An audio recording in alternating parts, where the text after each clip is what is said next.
नमस्कार दोस्तों, Bharat selection wing लखपड़ा बाग बाराबंकी के ऑफिशियल चैनल पर आप सभी का स्वागत है। डिक्टेशन रामधारी गुप्ता, खंड 1, प्रतिलेखन संख्या 80, स्पीड 60, स्टार्ट होगा 5 सेकंड बाद।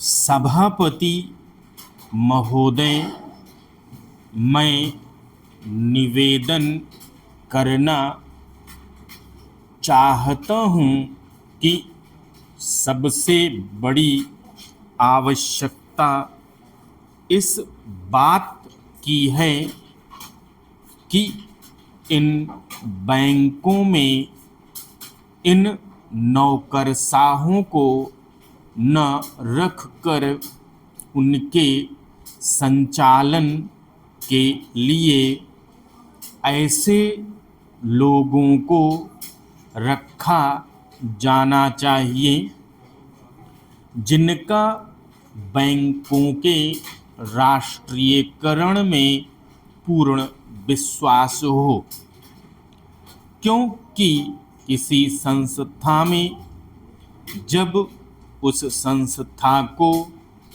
चलाने वाले लोग ऐसे नहीं होते जो संस्था के कार्यक्रम में विश्वास रखते हों, तब तक यह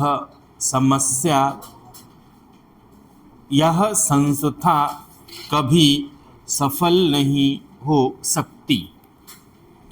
मेरा कहना यह है कि हमारे देश में सार्वजनिक उपक्रम जो असफल हैं, उसका सबसे बड़ा कारण यही रहा है। जितनी भी असफलता हुई है, उसका कारण हमारी नौकरशाही रही है।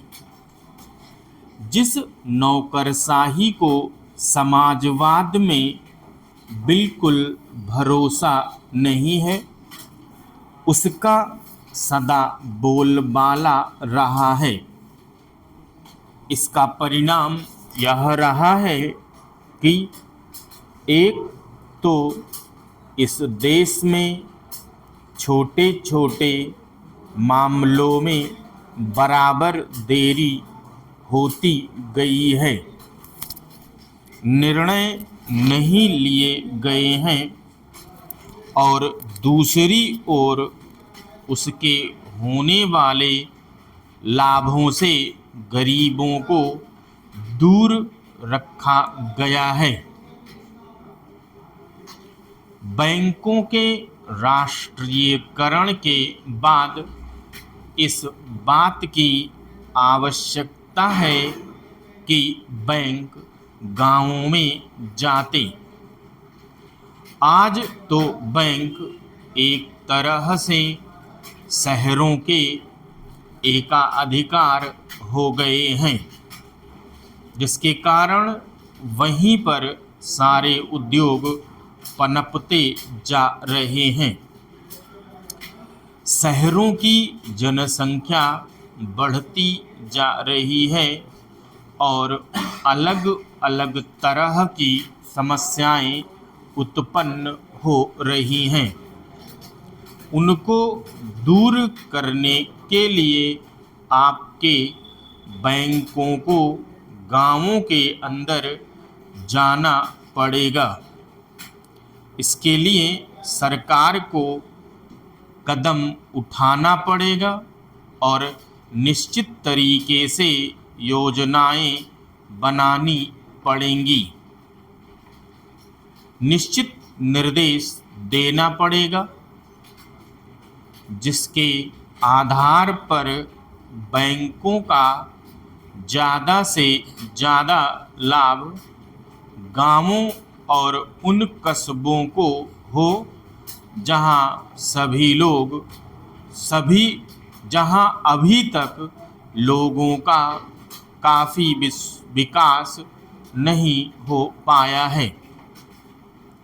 सभापति जी, सांप्रदायिकता और जातिवाद इन दोनों के विरुद्ध सभी राजनीतिज्ञ हैं और जो इन दोनों से लाभ उठाना चाहते हैं, कम से कम मौखिक रूप से तो वह भी यही कहते हैं कि सांप्रदायिकता बुरी है, जातिवाद बुरा है। मैं तो यही मान कर चलूँगा कि जब पूरा देश यह कहता है कि ये दोनों चीज़ें बुरी हैं, तो सचमुच सभी यही चाहते हैं कि सांप्रदायिकता रहे और न जातिवाद रहे। आज भी हमारे देश की राष्ट्रीय आय 50% कृषि से आता है। हमारे देश के कुल निर्यात के सामान में 70% कृषि उत्पादन की चीज़ें शामिल होती हैं।